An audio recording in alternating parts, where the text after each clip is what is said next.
Simon & Schuster Audio presents Star Trek: The Eugenics Wars, Volume 1, by Greg Cox, read by Anthony Stewart Head. Captain's Log, Stardate 7004.1. Under top-secret orders from Starfleet Command, the Enterprise is en route to the Paragon colony on the planet Sycorax to evaluate that colony's recent request to join the United Federation of Planets. At issue is one of the Federation's fundamental principles, a centuries-old taboo perhaps second only to the Prime Directive in its scope and sanctity. Genetic engineering? On humans? Dr. Leonard McCoy was utterly aghast. He stared across the conference table at his friend and captain, James T. Kirk. Have the brass at Starfleet lost their paper-pushing little minds? Human genetic engineering has been banned throughout the Federation since its very founding, and for good reason. Kirk smiled at his friend's predictably cantankerous response. Calm down, Bones. Nobody's talking about lifting the ban right away, just rethinking it a bit. After all, it's been 300 years since the Eugenics War. Good Lord, Jim, you met Khan? Don't you remember what sort of a monster he was? Kirk nodded. Only 4 years had passed since the captain had made the mistake of reviving the genetically enhanced crew of the SS Botany Bay, all of whom had been trapped in suspended animation since fleeing the Earth in the 1990s, following their disastrous defeat in the infamous Eugenics War. Their charismatic leader, Khan Noonien Singh, had briefly captured the Enterprise and nearly killed Kirk, before the captain had managed to turn the tables on Khan and his fellow supermen, stranding them on a primitive planet somewhere near the Mutara sector. Your point is well taken, Doctor. In fact, it's our first-hand experience with Khan and his followers that persuaded Commodore Mendez to assign this fact-finding mission to us. Our recommendations will carry a lot of weight with the Federation Council when they meet to decide the future of the Paragon colony on Sycorax. McCoy seemed somewhat mollified. So what's the story with this so-called Paragon colony anyway? How in blue blazes do we end up with a community of genetically engineered humans here in the 23rd century? Kirk let Mr. Spock, the only other person in the conference room, fill McCoy in on the background of the colony. The Paragon colony was founded over a century ago outside the Federation's sphere of influence, by individuals who sought to create a genetically engineered society. The colony has had little or no contact with outsiders until very recently, when they discreetly appealed for membership in the Federation. In exchange for said membership, they offer the Federation generations of expertise in human genetic engineering. McCoy rolled his eyes heavenward. God help us! Kirk leaned toward McCoy. To be honest, Bones, a few of our top strategists have called Starfleet's attention to the fact that humanity is threatened by species such as the Romulans and Klingons, who are physically superior to ordinary humans in many ways. They argue that we need to close the genetic gap by breeding enhanced humans who can stand toe-to-toe with whatever alien species we encounter. McCoy looked positively appalled. Jim, the Klingons are rushing over an evolutionary cliff, so we have to hurry up and join them? Good Lord, we're talking about the very stuff that makes us human in the first place. Spock took a more objective perspective. Despite humanity's own unfortunate experiences, a number of other sentient species have indulged in eugenics without suffering the adverse consequences recorded in your history. I should have known you'd be in favor of this lunatic proposition. What else could one expect from someone whose people have done their damnedest to breed honest emotion out of their own blood and bones? Spock corrected McCoy. The Vulcan repudiation of emotion is a result of over 2 millennia of intellectual and philosophical discipline, and not a matter of mere biology. Furthermore, I did not say that I supported the Paragon colony's petition to join the Federation. At present, there is insufficient data on which to make that decision. McCoy sank back into his chair. Why do I even try to talk sense to you, you pointy-eared walking tricorder? What about you, Jim? What do you think about all this? Kirk's initial response to the Commodore's classified communication had echoed McCoy's. Why risk creating another Khan? On further reflection, though, perhaps it was time to take another, less emotional look at the potential pros and cons of human genetic engineering. Doctor, I believe it was Samuel Hopkins of the First Continental Congress who said he had never encountered an issue so dangerous that it couldn't be talked about. With that in mind, gentlemen, I intend to keep an open mind until we arrive at Sycorax and hear what the colonists have to say. McCoy headed for the exit, but Spock lingered behind. A word of advice, Captain. While I do not share the good doctor's excessively visceral reaction to the matter at hand, his suggestion that you look to the history of your own world is not without merit. As we have learned through our own experiences in the past, the latter part of the 20th century was an extremely volatile period in Earth's history. Besides Khan and his fellow genetic tyrants, a number of crucial variables were at work, including, for example, the covert activities of Gary Seven and his associates. The future of the human race remains to be charted, Captain, but a fuller knowledge of the past can only inform your decisions in the days to come. Kirk recalled that Gary Seven, an undercover operative for an unknown alien civilization, and his human partner, a young woman named Roberta Lincoln, had played key roles in the cataclysmic drama of the Eugenics Wars. An excellent suggestion, Mr. Spock. How long until we reach Sycorax? At our current rate of speed, Captain, approximately 72 hours, 34 minutes. Please take the bridge, Mr. Spock. I believe I'll remain here for a while more. After Spock left, Kirk found himself alone within the sloping blue walls of the conference room. Computer, access Earth historical records for the late 20th century. Begin with the first citation relevant to the topic designated Eugenics Wars. Processing request for data. Beginning historical display now. East Berlin, German Democratic Republic, March 14, 1974. Roberta Lincoln paced nervously outside the Russian embassy, hugging herself against the chill of the cold night air. The young blonde woman peered at her wristwatch. It was 2:10 in the morning. What's keeping Seven and that darn cat? They should be back by now. The last thing she wanted to do was to attract the attention of the local cops, or, worse yet, one of the innumerable informants working for the Stasi, the dreaded East German secret police. You'd think I'd be used to this sort of thing by now. Roberta had been working with Gary Seven, alias Supervisor 194, for nearly 6 years now, ever since that unforgettable afternoon in 1968, when she'd shown up for what she'd thought was an ordinary secretarial job, only to find herself caught up in a bizarre happening involving nuclear missiles, talking computers, and a starship from the future. Roberta cast a wistful glance southward toward the lights of the Brandenburg Gate, only a block and a half away.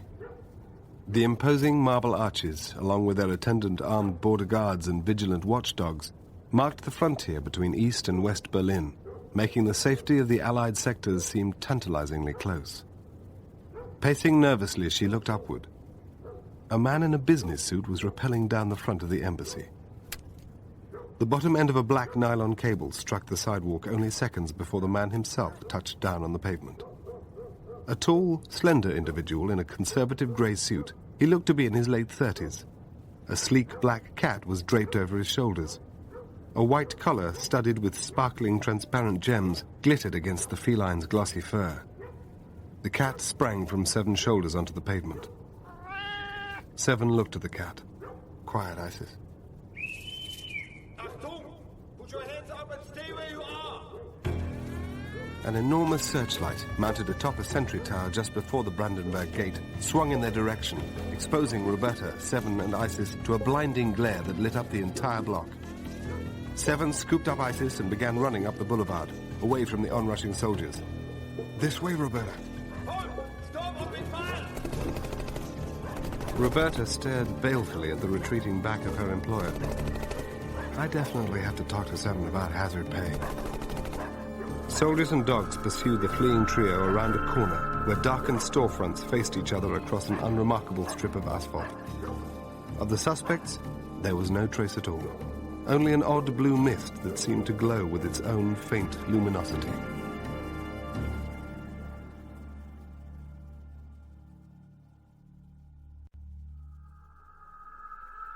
The swirling blue fog completely filled the empty vault-sized chamber. Seconds later, a breathless young woman stepped out of the vault, followed by a somewhat older man carrying a cat. Overhead lights came on automatically, revealing a tidy office decorated with contemporary furniture. Roberta was still winded from their headlong flight from the East German troopers. Gary 7 had managed to transport them back to New York City just in time. As the vault's heavy iron door swung closed, wooden panels slid out to conceal the door behind 3 shelves of cocktail glasses. Gary 7's private office now looked entirely ordinary. Isis leapt from 7's arms, landing nimbly on the plush orange carpet, where she promptly set to work licking the smell of East Berlin from her fur. 7 sat down at his desk and removed a thin sheaf of papers from the manila envelope he had just borrowed from the Russian embassy. Judging from the scowl on his face, he didn't like what he was reading. According to these classified reports, the Russians have misplaced several of their top geneticists and biochemists.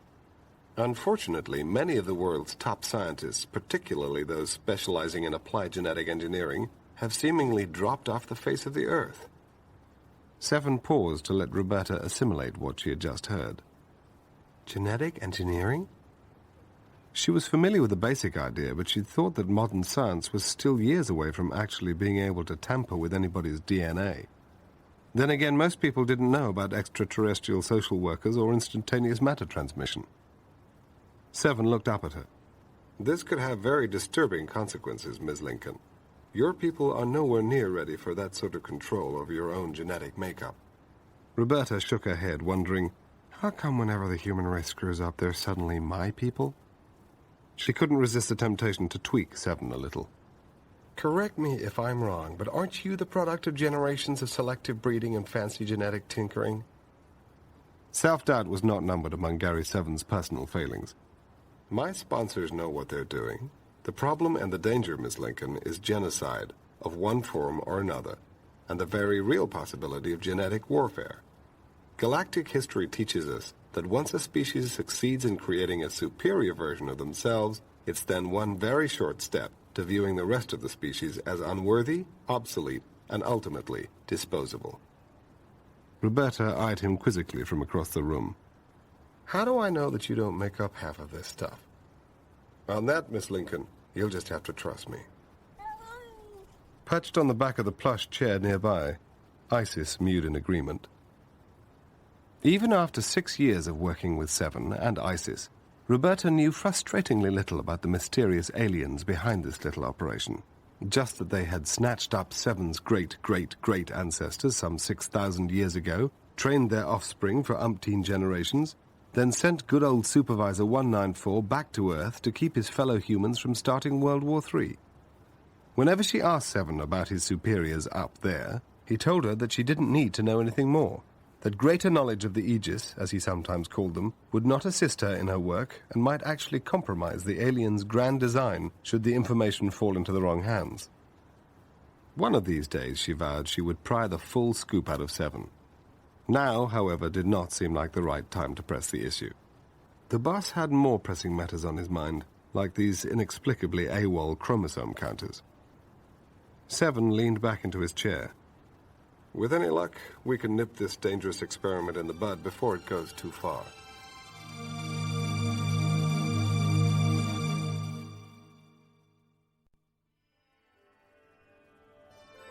The sterile, air-conditioned laboratory at the secret base for the Chrysalis project resembled a gleaming, high-tech kitchen. Dr. Sarina Kaur was pruning yet another collection of human embryos. The 30-ish scientist felt an undeniable sense of accomplishment. Each of the 24 embryos arrayed upon the counter was suspended in a sterile dish containing an artificial growth medium of her own invention. Each was the result of a long and meticulous process of elimination and experimentation, expressly designed to engineer human embryos genetically superior to those created through the random genetic shuffling of ordinary reproduction. The Chrysalis project aspired to create a new breed of man and woman. Of these 24 eggs, only those she judged suitable would be implanted in the surrogate mothers who had agreed to carry the babies to term. She patted her abdomen, already bulging slightly beneath her voluminous white lab coat. She, along with nearly every other female member of Chrysalis, was glad to volunteer her own body as a biological petri dish in which the future of humanity was growing day by day.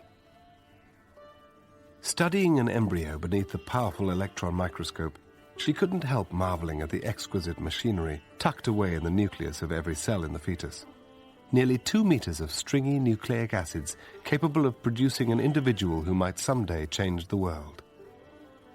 Just like their older brothers and sisters. Her imagination pictured the struggling, chaotic world outside this pristine laboratory, an endangered planet filled with flawed, imperfect men and women. If only they knew what tomorrow brings.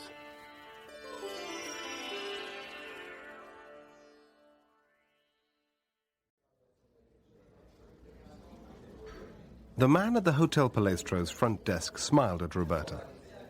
"Welcome to Rome, Dr. Neri. May I see some identification?" Roberta nodded, fishing around in her handbag for her phony ID.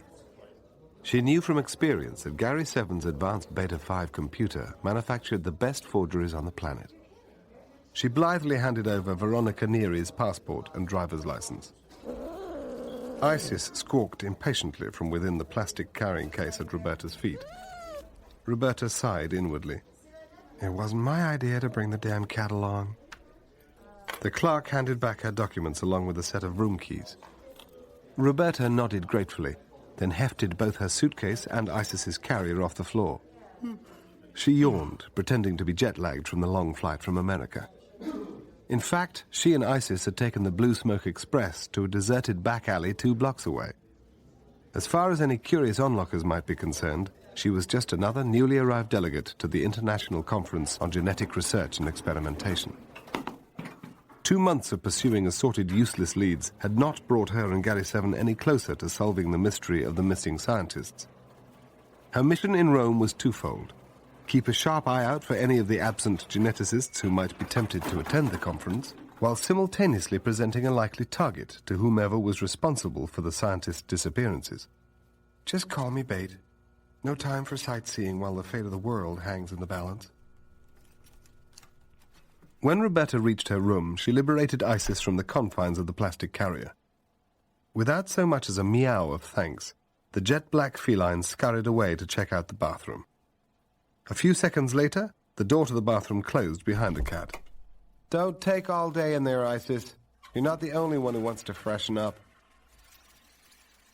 Eventually, the bathroom door swung open and the cat padded out onto the carpeted floor. Ignoring Roberta completely, Isis sprang onto the windowsill and settled down to watch the city streets below. Shortly after kicking off her shoes and making herself comfortable, Roberta retrieved a sheaf of folded papers from her carry-on bag. The titles of the various conference panels and symposia were fairly daunting. Let's see. If I was a brilliant scientific genius on the cutting edge of the genetic frontier, what would I attend?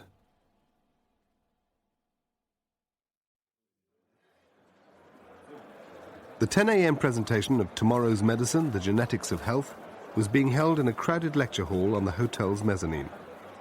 Roberta arrived early to get a good seat. She scanned the audience as the hall rapidly filled up, looking for one or more of the missing geneticists.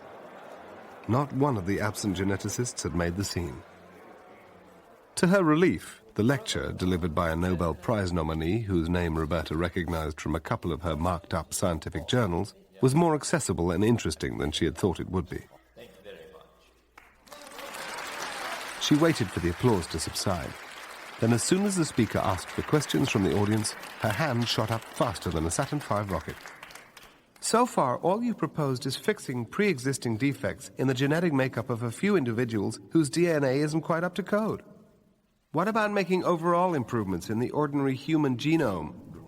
Why settle for curing a handful of inherited disorders when you can use genetic engineering to create a better and more advanced form of human being? Roberta thought she detected more and louder murmuring going on all around her, thanks to her bold proposals. She sat back down in her seat. Here's hoping somebody takes the bait.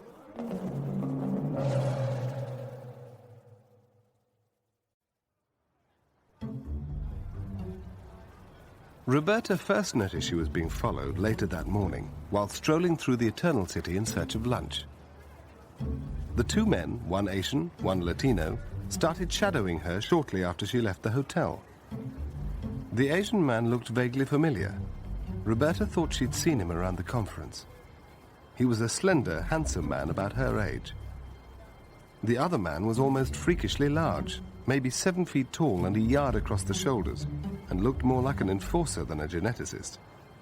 She let them tail her for a few more blocks, until curiosity, not to mention an empty stomach, prompted her to see what would happen if she presented a stationary target for a while. She wondered how long they would be willing to hang out, waiting for her to start moving again. Lunch was a slice of pizza, and Roberta sat on the Spanish Steps overlooking the city, enjoying the warm spring weather. Your move, guys. A friendly voice greeted her within minutes. It was the Asian guy, minus his hefty partner. I'm sorry to bother you, but I wanted to let you know that I was impressed by your remarks at the presentation this morning. Roberta felt a surge of triumph. She switched the pizza slice to a left hand and stretched out her open and not too greasy palm.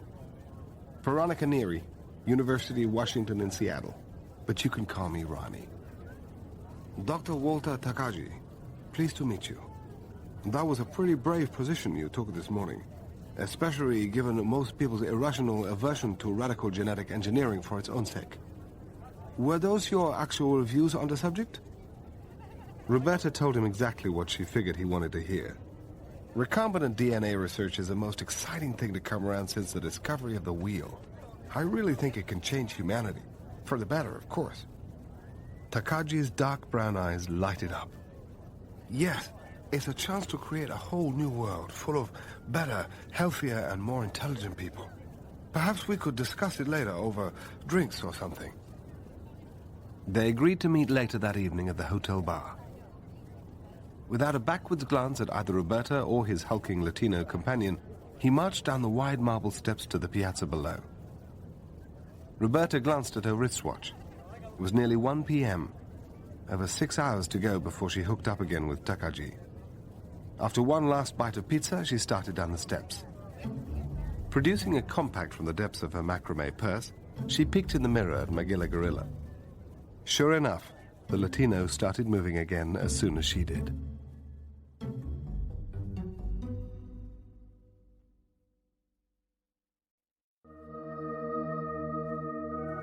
The sign on the outer door of Gary Seven's office in New York City now read Aegis Scientific Supplies, Inc.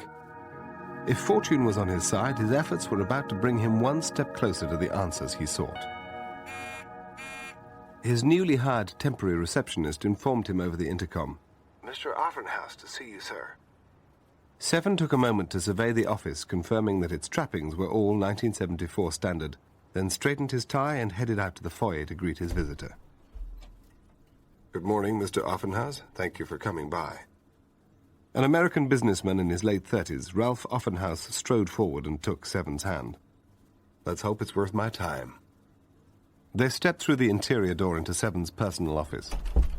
Seven took his place behind the obsidian and walnut desk. A translucent green cube sat like a paperweight atop various phony reports and invoices. Offenhouse stared across the room at Seven, establishing eye contact.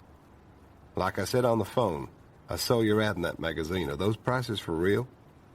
Knowing that any project involving large-scale genetic engineering would require quantities of specialized equipment, Seven had placed prominent ads in a number of popular science and medical trade magazines, offering sophisticated biotech apparatus at discount prices. The prices are as advertised, Mr. Offenhouse. Seven removed what looked like an ordinary silver fountain pen from his coat pocket. It was his servo, and he fiddled with it to instruct the crystalline cube on his desk to record the conversation for future reference and analysis. Offenhouse regarded Seven suspiciously. What about quality? My instruments are all state-of-the-art and in excellent condition. Offenhouse removed a folded sheet of paper from the inside pocket of his jacket and handed it to Seven. Here's a rundown of what I'm looking for. You think you could meet this order? Seven unfolded the document and scanned its contents. He nodded to himself, seeing more or less exactly what he had expected. If I wanted to perform serious genetic resequencing using 20th century Earth technology, these are the rather crude instruments I would need to obtain, he thought. May I ask you what you need all this equipment for? Frankly, Mr. Seven, that's none of your business. But we're not talking South American drug lords, if that's bothering you. And I'm willing to pay you twice what you're asking for everything on that list, provided there are no questions asked. So do we have a deal or not? Very well, Mr. Offenhouse. You've got a deal.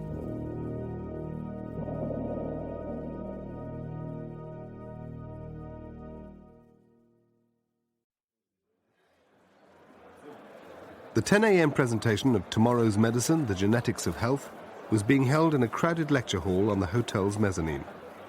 Roberta arrived early to get a good seat. She scanned the audience as the hall rapidly filled up, looking for one or more of the missing geneticists. Not one of the absent geneticists had made the scene. To her relief, the lecture, delivered by a Nobel Prize nominee whose name Roberta recognized from a couple of her marked-up scientific journals, was more accessible and interesting than she had thought it would be. Thank you very much. She waited for the applause to subside. Then as soon as the speaker asked for questions from the audience, her hand shot up faster than a Saturn V rocket. So far, all you've proposed is fixing pre-existing defects in the genetic makeup of a few individuals whose DNA isn't quite up to code. What about making overall improvements in the ordinary human genome? Why settle for curing a handful of inherited disorders when you can use genetic engineering to create a better and more advanced form of human being? Roberta thought she detected more and louder murmuring going on all around her, thanks to her bold proposals. She sat back down in her seat. Here's hoping somebody takes the bait.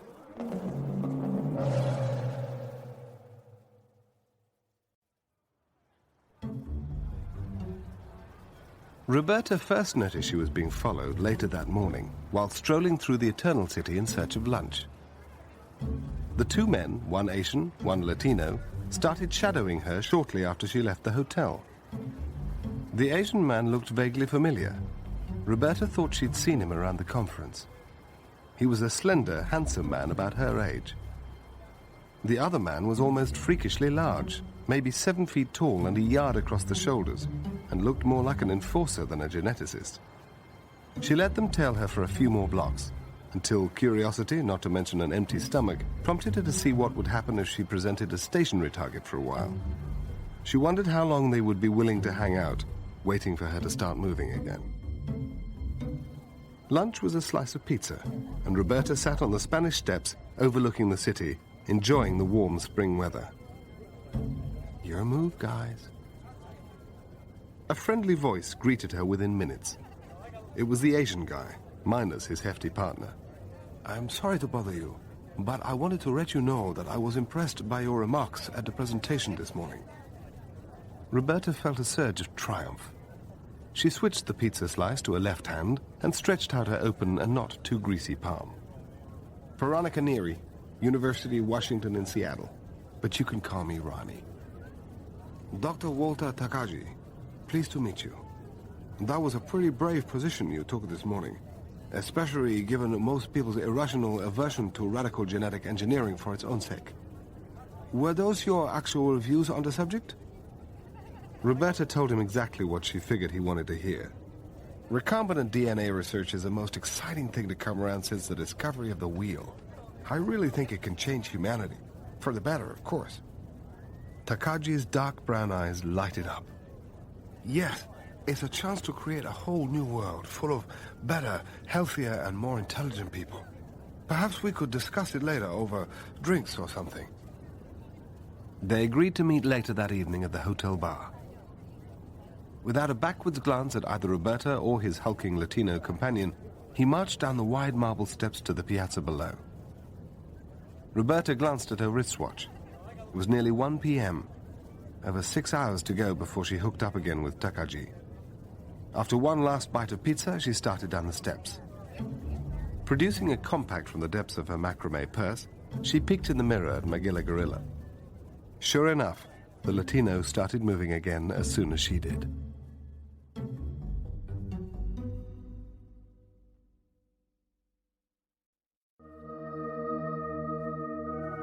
The sign on the outer door of Gary Seven's office in New York City now read Aegis Scientific Supplies, Inc.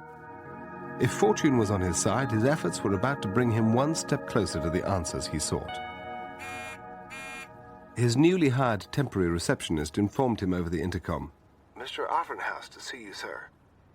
Seven took a moment to survey the office, confirming that its trappings were all 1974 standard, then straightened his tie and headed out to the foyer to greet his visitor.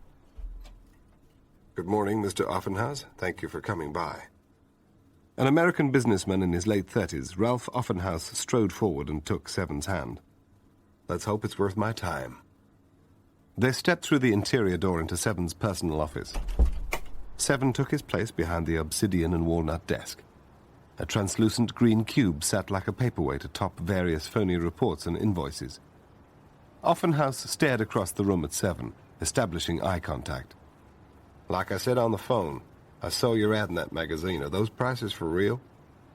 Knowing that any project involving large-scale genetic engineering would require quantities of specialized equipment, Seven had placed prominent ads in a number of popular science and medical trade magazines, offering sophisticated biotech apparatus at discount prices. The prices are as advertised, Mr. Offenhouse. Seven removed what looked like an ordinary silver fountain pen from his coat pocket.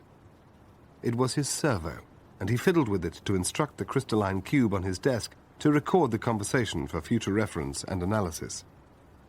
Offenhouse regarded Seven suspiciously. What about quality? My instruments are all state-of-the-art and in excellent condition. Offenhouse removed a folded sheet of paper from the inside pocket of his jacket and handed it to Seven.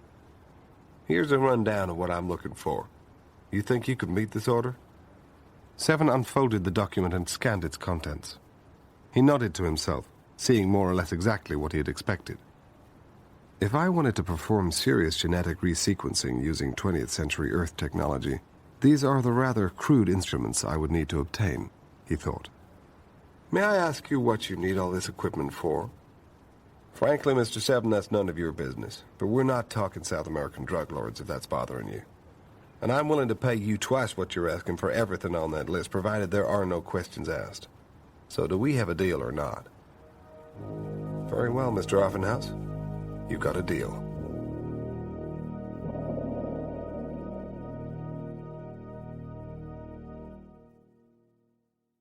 Roberta decided a bit of cautious skepticism was in order.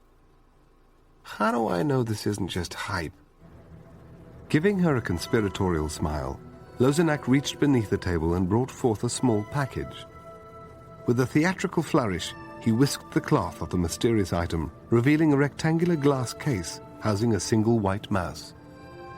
He blew out the candle, and to Roberta's surprise, a soft white effulgence coming from inside the glass case caught her eye. She gasped out loud as she realized that the mouse itself was glowing in the dark. Takagi leapt in eagerly to explain. We isolated the gene for bioluminescence in an ordinary firefly, then spliced it into the DNA of this mouse's mother. Lozenak regarded Roberta thoughtfully. The project needs young people like yourself and Dr. Takagi. But if you join us, you must be prepared to disappear, as we have. You must be willing to cut yourself off from the outside world, sharing your secrets and successes with only your fellow members of the project. Just wait until Seven hears the news, she gloated silently. The old Ukrainian scientist smiled. My apologies, but before we proceed further, I must ask you one more thing. Do you have any skeletons in your closet? Roberta smiled. No, just Isis, my cat.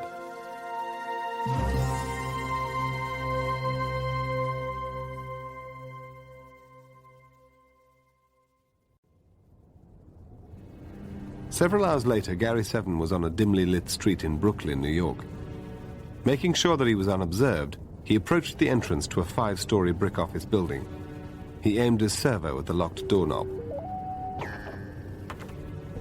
After the door unlocked itself, he took the stairs to the 5th floor, where the servo granted him access to a closed office bearing Offenhouse's name. Once inside, he adjusted the servo so it emitted a beam of light well within the visible spectrum.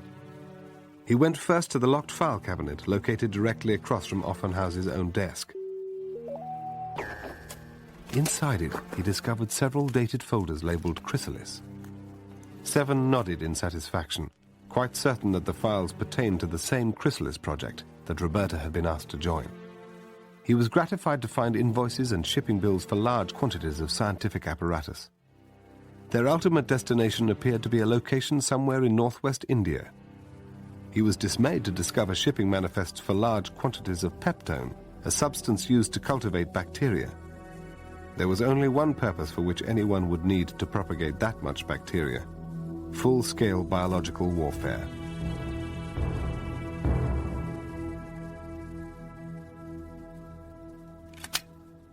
All right, Seven, get away from those files.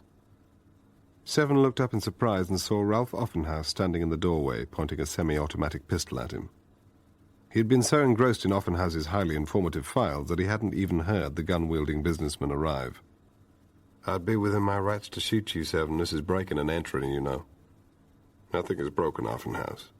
As for the rest of it, I'm a government agent, investigating a suspected threat to national security. Offenhouse didn't buy it. Keep your hands where I can see them. His servo remaining in his right hand, Seven raised his hands. Let me give you a phone number for my superior officer. You can verify my credentials yourself. Offenhouse slid a blank memo pad across the desk toward Seven. Just write down the number. Don't try anything else. Seven lowered his writing hand until the tip of his servo-disguised pen was aimed directly at Offenhouse's skull. The effect on Offenhouse was immediate. His eyes glazed over and his tense expression relaxed into blissful contentment.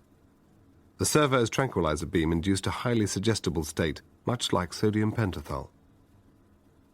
Offenhouse, tell me more about Chrysalis. Who are they? What do they want? Bunch of egghead do-gooders. Whole thing's run by this Indian woman. Has secret lab in India somewhere. New shipment going out this morning from JFK. The phone rang unexpectedly.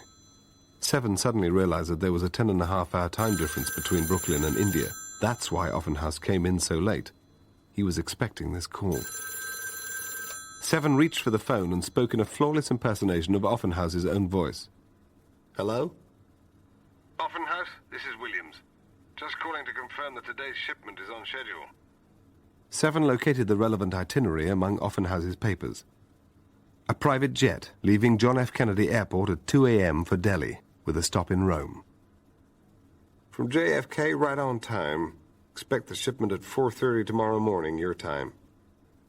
Williams interjected hurriedly before Seven could hang up. What about that uranium I promised the director? Seven's brow furrowed at the thought. Uranium? He quickly leafed through the manifests until he found one highly suspicious item. A large shipment of lead construction materials. Seven brooded. That must be it. Genetic engineering, germ warfare, nuclear proliferation. Sometimes it seems positively miraculous that humanity hasn't destroyed itself already.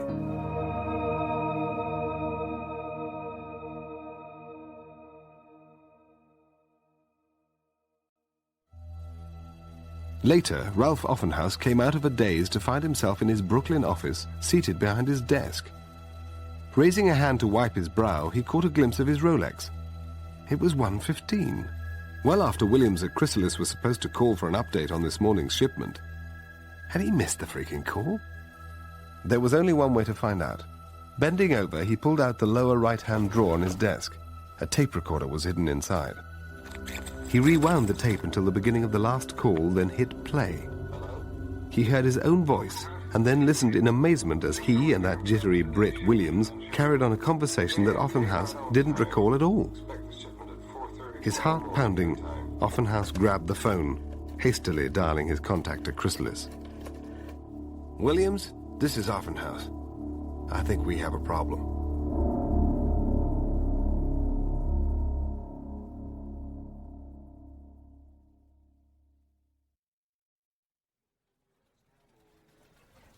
At Balam Airport in Delhi, India, the metal detectors at the entrance to the International Arrivals and Departures Terminal were a fairly recent innovation, being a necessary response to the recent global epidemic of skyjackings.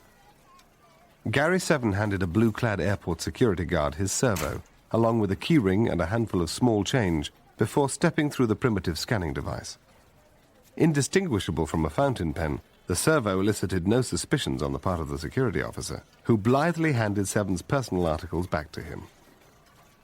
Seven walked calmly but briskly toward the gate mentioned in Ralph Offenhause's files. It was a little after 4 a.m. In theory, the plane would be arriving from New York after a stopover in Rome in less than half an hour. It was bearing, among other things, Roberta Lincoln and her newfound associates, not to mention a supply of processed uranium intended for purposes unknown. Seven reached the designated gate within minutes and saw that the plane from New York had already landed.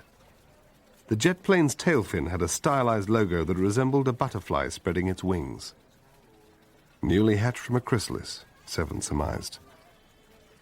Seven watched as Roberta, Isis, and their 3 fellow passengers departed the plane via the jetway.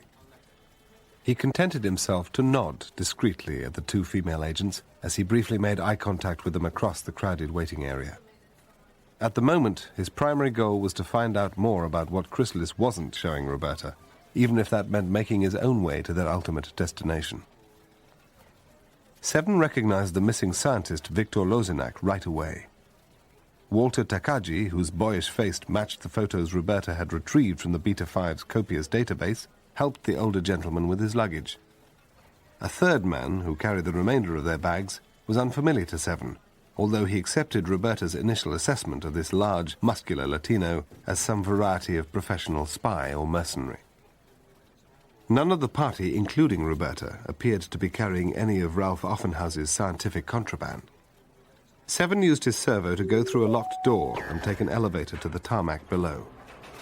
Stepping out of the air-conditioned environment of the airport, the sweltering heat and smog of the Indian night struck him immediately. He ducked behind a large, rusty dumpster while he surveyed the scene. Several yards away, airport baggage handlers were unloading several large wooden crates from the jetliner and onto the back of an unmarked black Jeep pickup. Large, stern-faced men in dark suits stood by, supervising the procedure. Hired thugs, undoubtedly, or gundas, as they were known in these parts. Elevated floodlights illuminated the airfield. Seven aimed his servo at the nearest lambent white orbs. One by one, in a matter of seconds, the lights went out, casting the area immediately around the parked plane into murky darkness. Moving swiftly to take advantage of the blackout, Seven scurried toward the rear of the truck and nimbly climbed into the already cramped confines of its open bed. He pulled a protective canvas tarp over his head and shoulders. A door opened noisily on the passenger side of the pickup, and Seven heard the familiar British accent of Williams. What's the devil with the lights? Without warning, the canvas tarp was yanked away forcefully, exposing Seven to the harsh glare of multiple flashlights. Seconds later, the brawny hands of the gundas dragged him out of the bed of the truck and onto the pavement. Williams turned out to be a balding, pear-shaped Englishman with ferret-like features. He frisked Seven roughly. Borrowing a flashlight from one of the baggage handlers, he turned the beam on Seven's ID. The Gary 7, the one from America? How in blazes do you get to Delhi before our plane? How do you know I wasn't on the plane all along? Williams chewed on his lower lip and dabbed compulsively at his sweaty face and neck. Who are you? Who sent you? Who are you working for? You wouldn't believe me if I told you, Seven mused to himself. His silence enraged Williams. Who do you work for? How much do you know about us? Quite a lot. However, now seems neither the time nor the place to continue this discussion. Williams sighed. Well, the director will have to handle this. Tie him up. He's coming with us. Seven repressed an urge to smile. So far, everything was going more or less as planned, ever since he'd let himself be recorded back at Offenhause's office in Brooklyn. Next stop, Chrysalis. He was looking forward to meeting the project's mysterious director.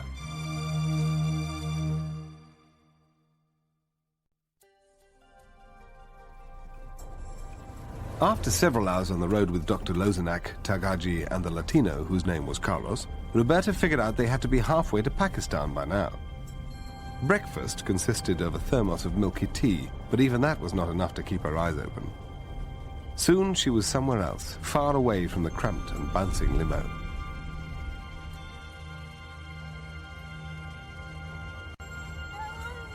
Later, as Isis squawked impatiently, Takagi nudged Roberta's shoulder gently. Dr. Neri, Ronnie, we need to transfer to another mode of transportation. She awoke with a start to discover that the limo had come to a stop. Holding onto Isis's pet carrier, she clambered out of the back seat after Takagi. The scorching sun beat down on an isolated desert village composed of thatched adobe and yellow sandstone huts. Beyond the village, stretching away to a seemingly endless horizon, rolling sand dunes sprawled beneath a bright turquoise sky. She turned to Takagi. "I'm guessing that would be the Great Indian Desert?" Takagi nodded. "The Rokos call it Marustali, the abode of death." Her gaze wandered over to some camels grazing on a block of dry-looking straw beside the nearest thatch building. "Is that our ride?" Lozinak chuckled, leaning heavily on his cane. "At my age, I find I prefer a jeep." They walked to the other side of the hut, where a jeep was waiting. Roberta contemplated the desert. "Okay, it's official. We're definitely heading for the middle of nowhere." She just hoped Seven was keeping up.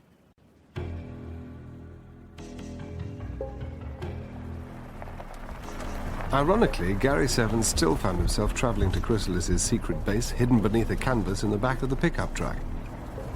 Bound and gagged, he'd been on the road for several hours now, time enough for the blazing afternoon sun to turn the back of the truck into a veritable oven. His servo, tucked away in one of his jacket's inner pockets, jabbed him in the side. He wished he could access the device, if only to communicate with Roberta or Isis and inform them of his present circumstances and location, which he assumed was the Great Tar Desert. He swallowed hard, but his parched throat yielded no saliva. Just as he found himself pining nostalgically for the sub-zero temperatures of the Bajoran ice cap, the pickup rolled to a halt somewhere deep within the desert. Beefy arms grabbed him by the shoulders and dragged him roughly up and out of the enclosed truck bed. Someone grudgingly stuck the mouth of a canteen between his lips, and he swallowed greedily. The truck was parked in front of what appeared to be the ruins of an ancient Rajput fort. Reddish-brown sandstone walls, scarred by centuries of erosion and decay, guarded partially collapsed watchtowers. Such forts were not uncommon in Rajasthan. Williams taunted him. "I trust you had a pleasant trip, Mr. Seven. Perhaps you feel more like talking now." "You brought me here to meet your director. Let's get on with it." Williams nodded to his hired goons. "Let's take him inside." Williams led the party toward the citadel's open front gate. As he approached the decrepit stone archway, Seven noted several feminine handprints carved into a stone plaque beside the gate. These were memorials, he knew, to bygone generations of women who had performed sati, the ancient and barbaric rite of self-immolation upon the deaths of their husbands. The party passed through the gate into a vast, stone-paved courtyard strewn with rubble.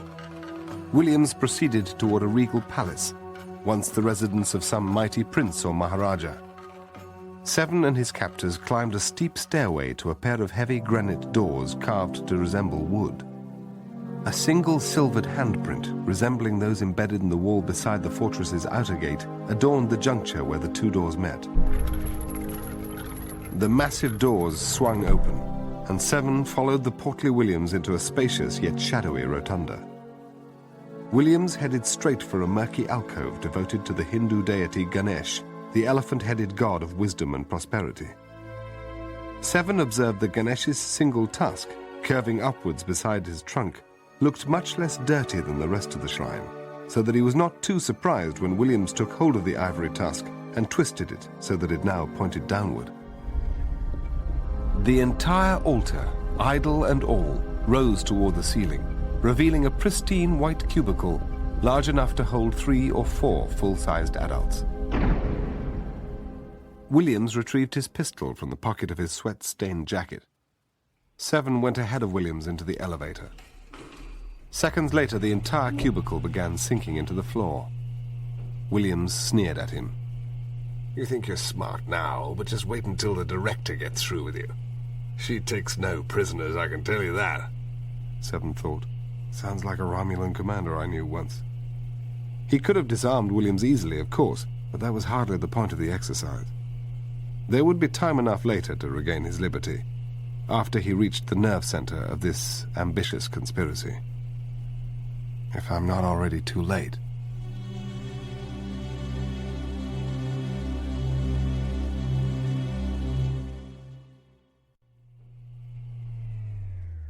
When the elevator came to a halt, Roberta found herself deep inside an environment very different from the crumbling ruins she had just left. We must be hundreds of feet beneath the fortress, she estimated. The elevator doors slid open, revealing a spacious courtyard at the center of an enormous vertical shaft that extended for a mile or so above her head. Roberta's jaw dropped, and even Isis squawked in amazement. I mean, wow. Dr. Lozenak smiled proudly. Welcome to Chrysalis. Like the petals of some colossal lotus flower, 5 tunnels led away from the tiled courtyard, burrowing deep into the solid bedrock beneath the desert. Dozens of men and women of diverse hues and ethnicities circulated throughout the vast complex, going briskly about their daily errands. Looking around, Roberta was startled to see, one level above her, a group of small children being led along a catwalk by a trio of attentive caretakers. One of the children, a neatly groomed Indian boy, maybe 3 or 4 years old, noticed the adults standing by the open elevator. Perhaps intrigued by Roberta's unfamiliar face, he paused upon the catwalk to stare down at the blonde-haired stranger. Roberta felt oddly humbled by her futuristic surroundings. Dr. Lozenak led her to the glass doors at the mouth of a tunnel. Come, there is someone you should meet. We're just in time to have lunch with the director. For the secret headquarters of a bunch of card-carrying mad scientists, the installation around her was a lot less sterile and utilitarian than she might have expected. The walls of the tunnel were a bright turquoise, while regional artwork and tapestries adorned the corridor at regular intervals, providing a treat for Roberta's tired eyes. Maybe this whole operation wasn't as much of a bad thing as Seven kept assuming. Fluorescent lights in the ceiling provided plenty of illumination, making it easy to forget that they were actually hundreds of feet beneath the desert. Roberta turned to Takagi. Where do you get the power to keep this whole place running?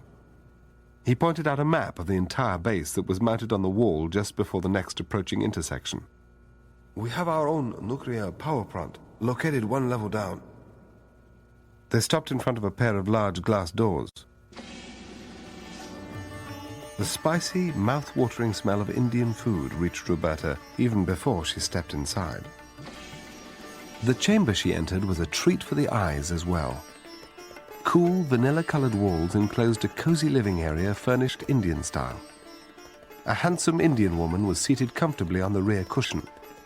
Roberta was startled to see that the presumed director of Chrysalis was also several months pregnant. The expectant woman gestured toward the cushions waiting at opposite ends of a brass table. Welcome. I'm delighted that you could join me for lunch. Dr. Lozenak made the introductions. Dr. Veronica Neri, I'd like you to meet Dr. Sarina Kaur. A surge of recognition rushed through Roberta. Sarina Kaur, Ph.D., was one of the names on Gary Seven's list of conspicuously missing scientists. The Sarina Kaur? I always wondered whatever happened to you. Dr. Lozenak smiled.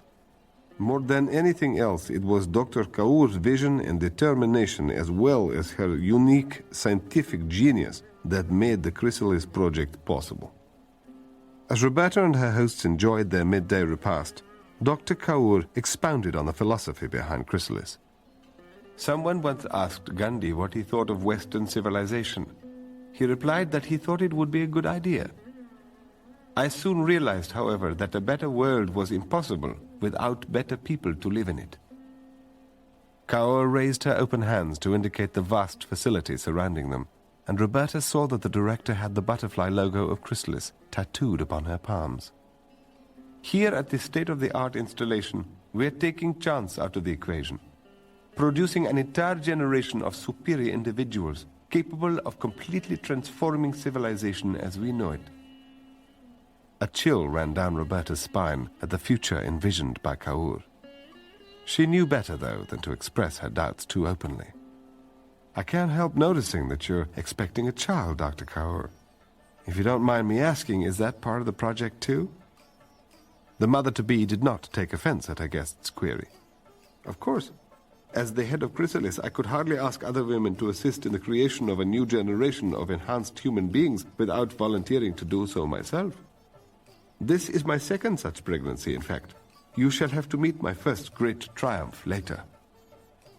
Roberta suddenly remembered the party of toddlers she had glimpsed earlier, and, in particular, the dark, soulful eyes of one small Indian boy. That boy bore a distinct resemblance to Sarina Kaur. Kaur smiled. Perhaps you too will see fit to bear one of the products of our collective effort. Roberta nearly choked.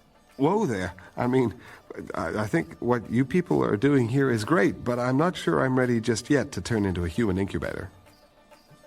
Kaur appeared undeterred by Roberta's horrified reaction. We'll see, Dr. Neary.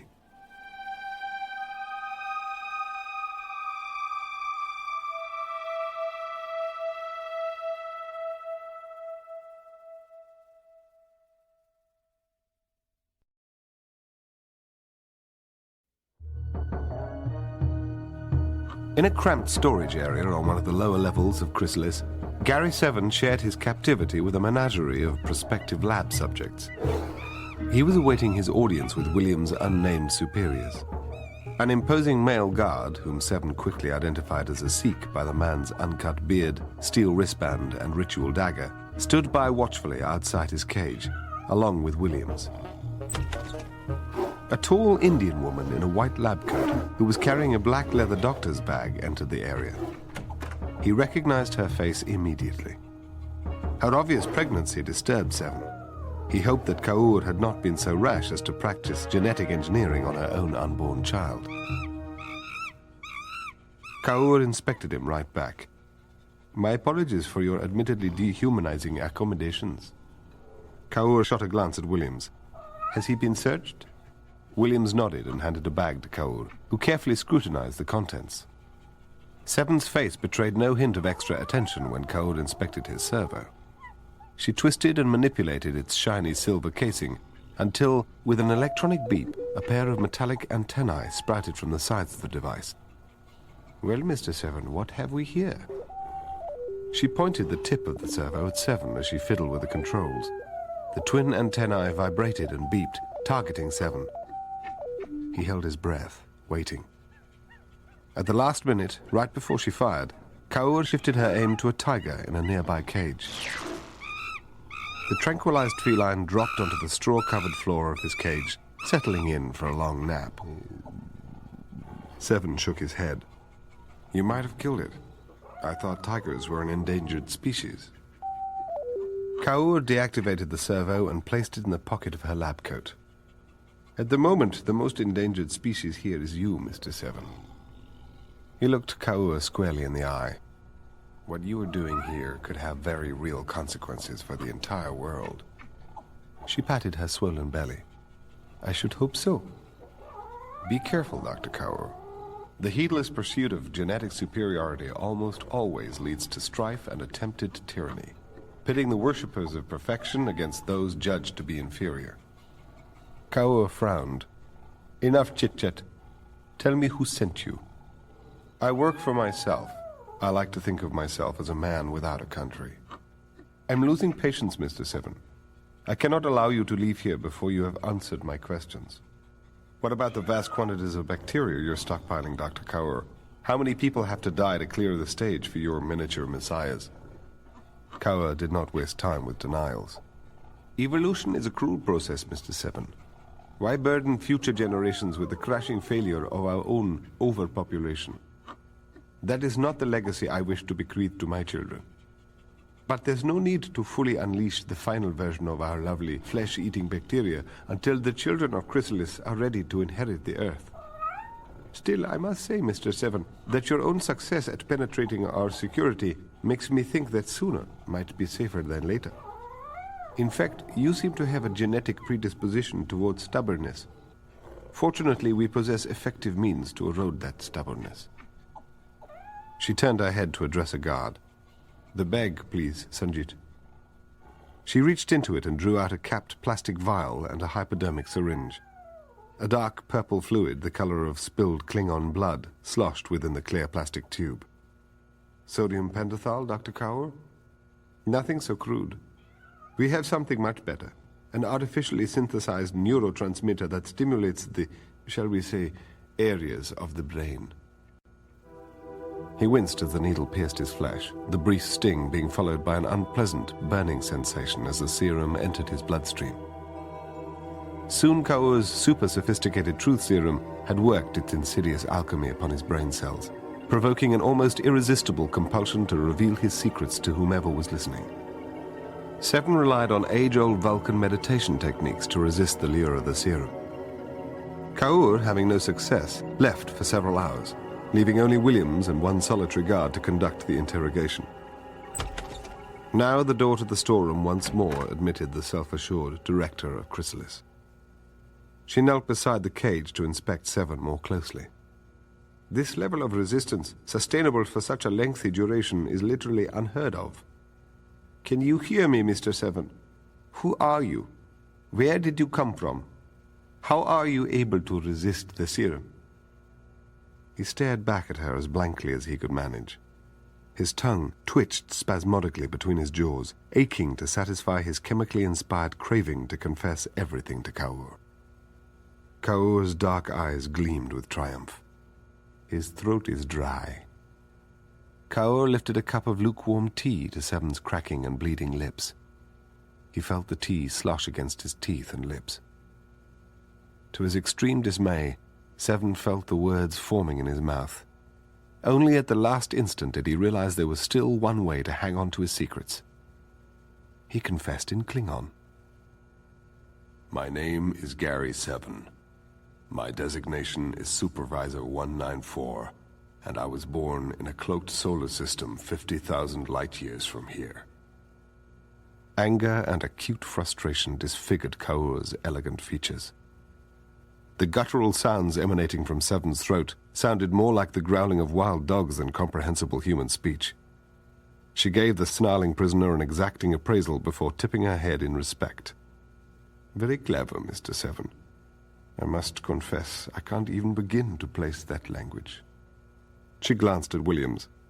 "I'm going to give the formidable Mr. Seven a booster shot of serum." "Is that safe?" "I don't know.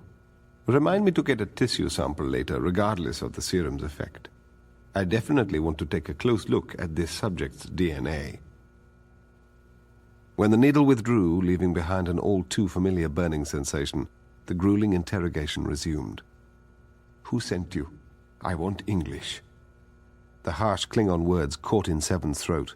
All he could hear were the questions echoing loudly within his skull, and the answers that could no longer be restrained.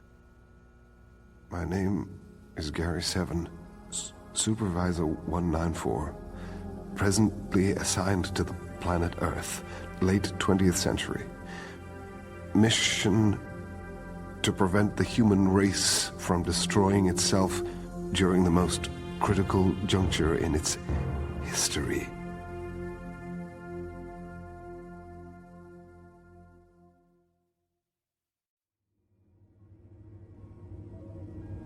After sleeping a solid 15 hours, Roberta Lincoln had spent the last 45 minutes with Walter Takagi touring Chrysalis's laboratory facilities. A high-tech control room overlooking the nuclear reactor was the latest stop on the tour. "Walter, I'm afraid I don't know much about nuclear power, so where's the self-destruct switch? In the movies, there's always a button that blows everything up." A serious expression came over Takagi's face. "Believe it or not, there really is a self-destruct procedure, just in case some newly developed recombinant bacteria or virus is in danger of escaping into the environment. If the director judges the threat is serious enough, she has the option of triggering an irreversible chain reaction in the reactor core. In theory, the resulting atomic explosion would completely sterilize the area, preventing the bug from spreading." Takagi tried to lighten the mood by flashing Roberta a reassuring smile. "That's a completely last-ditch emergency measure, of course. It's never going to happen. We're extremely careful when it comes to handling hazardous materials, especially genetically modified microbes and such. And now, get ready to see what the whole project is really all about. A too familiar meow interrupted Roberta's sightseeing expedition reconnaissance mission. She spun around to see, just as she expected, a 10-pound, four-legged busybody horning in on her undercover snooping. Takagi stared through his spectacles at the furry black feline on the floor behind them. How did your cat get here? Roberta glared daggers at the cat. Isis just misses me, I guess. How did she get out of your room? Roberta shrugged. Trust me, she has an amazing talent for turning up where she's not invited. Takagi eyed the cat uncertainly, then threw up his hands in resignation. Okay, I suppose there's no harm bringing Isis along on this part of the tour. None too gently, Roberta scooped up Isis, who clambered just as roughly onto her shoulder. Stepping through double doors, they entered a spacious classroom and playroom, populated by the same pack of toddlers Roberta had spotted the previous day. Roberta heard several different languages, from Hindi to Esperanto, being spoken. Her translator pendant could decipher any or all of the various dialects. As her gaze zeroed in on the individual children and their activities, her jaw dropped open in astonishment. Nearby, only a few feet away from the entrance where Roberta now stood, a tiny little Japanese girl who couldn't have been more than 3 years old was painting a flawless recreation of the Mona Lisa with her watercolors. 2 more children squatted upon a paint-stained Persian carpet, meticulously constructing a miniature Taj Mahal out of Legos. She spotted the handsome little Indian boy sitting in a lotus position on the floor, his nose buried in a large hardcover book. It was Dante, in the original Italian no less. Oh my gosh, Walter, is this the advanced class? Takagi chuckled. They're all advanced classes. There are more? A few hundred. Chrysalis is packed with educational facilities like this. One of the adult instructors approached them. Her blue eyes regarded Roberta with curiosity, and Takagi introduced Roberta. The instructor was clearly delighted at the opportunity to show off her precious prodigies. Come, let me introduce you to one of our star pupils. Roberta was not too surprised when the instructor's prize pupil turned out to be the inquisitive Indian boy from the day before. Noon, Dr. Neri is very interested in learning more about you and the other children. Roberta knelt down on the carpet so she could converse with Noon at his own level. How's your book? Intriguing. Isis took advantage of Roberta's kneeling posture to drop lightly onto the carpet between Roberta and Noon. She stretched luxuriously. Noon responded by gently stroking the cat's head with his pudgy little hand. What's her name? Roberta was slightly startled by the cat's sudden sociability. Her name is Isis. The rest of the children hurried over to join in the fun, rapidly turning Isis into a one-cat petting zoo. Roberta turned to apologize to the instructor. Sorry to disrupt your class this way. No problem. We've been planning to introduce some pets into their environment in order to encourage the children's ability to empathize with genetically inferior life forms. The instructor's incipient dissertation was cut off abruptly by shrill cries of alarm from the children. A little girl who'd been sculpting looked to be in some sort of epileptic fit. Glazed violet eyes stared wildly at nothing in particular. While one of the other instructors tended to the rest of the children, a dark-skinned African man slid a hypodermic needle into the child's arm. The male instructor spoke to the other instructor in Hindi in a clear attempt to exclude Roberta from the discussion. I was afraid of this. The medication isn't working. The neurological aberration is too severe. She should be transferred to the developmental deviations unit as soon as she recovers. Takagi gently took hold of Roberta's arm. We should probably get out of here. Roberta slowly rose to her feet. Walter, what happened to that little girl? I'm not sure. I'm a biochemist, not a pediatrician. Alone of all the super children, only Noon had not fled, screaming away from their convulsing classmate. Even now he stood calmly by, stroking the cat's furry head as he silently contemplated his unconscious playmate. As Roberta quietly retrieved Isis from Noon's arms, His stern, unreadable expression offered no clue as to what was going through his genetically enhanced mind. Roberta wished she knew.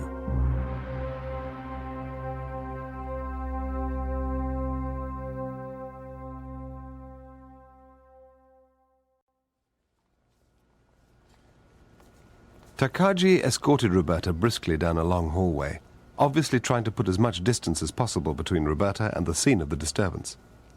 Hold on a minute, Walter. I thought these super attacks were supposed to be perfect. They are. It's just that, well, sometimes the genetic resequencing produces some unexpected side effects. As frustrating as they can be, every one of our kids is still physically and intellectually superior to ordinary children. Roberta was starting to understand why Chrysalis had Gary 7 so worried. Walter, I think I need to see the Development Deviations Unit next. What? I'm not sure what you mean. I understand Hindi, and for Pete's sakes, Walter, I'm a scientist, not a tourist. You don't need to give me the cleaned-up, rose-colored version of the project. Okay, Veronica. His head drooping miserably, the cowed biochemist changed course at the very next intersection. Suddenly, just when Roberta thought she had the situation under control, the bored and seemingly boneless cat upon her shoulder came to life. Isis launched herself off Roberta and hit the ground running. Roberta hollered after her, Hey, come back here, you infuriating feline freak. Roberta and Takagi watched a sinuous black tail disappear around the corner, heading for only Isis knew where. Roberta rounded the corner at top speed, gaining steadily on Isis, who appeared to be heading for a closed grey door at the far end of this new corridor. Isis slammed her front paws against the door hard enough to send it swinging inward. Roberta barged through the open portal before the door had a chance to swing back into place. As Takagi ran in after her, she skidded to a stop. Oh my gosh. She had found Gary 7 at last, locked inside a cage. He looked like hell, too. There was blood on his lips, an alarming brown stain on his shirt front. 7 was alone in the cell, but not in the room. Sarina Kaoa knelt outside the cage, along with 3 guards and a dumpy-looking middle-aged man Roberta had never seen before. The startled director regained her composure with impressive speed. I'm sorry you had to see this, Dr. Neri. This spy attempted to infiltrate Chrysalis for purposes we are now striving to determine. Roberta fingered the servo in her pocket, strongly tempted to try and liberate 7 right there and then. But somebody was bound to disarm her before she could tranquilize the whole crew. Kaoa took Roberta gently by the arm and attempted to guide the younger woman toward the exit of the storeroom. We have no choice but to defend ourselves against spies and saboteurs like this man. To surpass nature, Veronica, one must sometimes be as ruthless as nature. Roberta was appalled to see Takagi nodding in agreement. I need to play this scene carefully, she realized. Roberta equivocated in what she prayed was a convincing manner. You can't just turn him over to the authorities, I guess. But what's going to happen to him in the long run? Kaoa did not answer the question directly. Don't worry.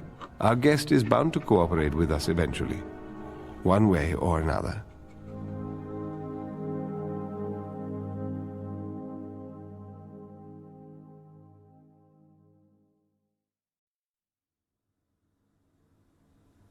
Having just been dropped off by Takagi at her quarters, at the conclusion of her somewhat overly eventful tour of Chrysalis, Roberta planned to sneak back and rescue 7 as soon as the coast was clear. Pacing restlessly across the sheets of the queen-size bed, Isis squawked impatiently at her. She guessed that the cat was just as anxious as she was to spring 7 from his hellish-looking confinement. Clutching Isis to her chest, she quickly slipped outside and marched swiftly down the hall. The cat in her arms made her a bit more conspicuous than she would have liked, but Roberta knew that 7 would never forgive her if she left Isis back with the luggage, even though the cat's glittering collar held a microscopic homing device.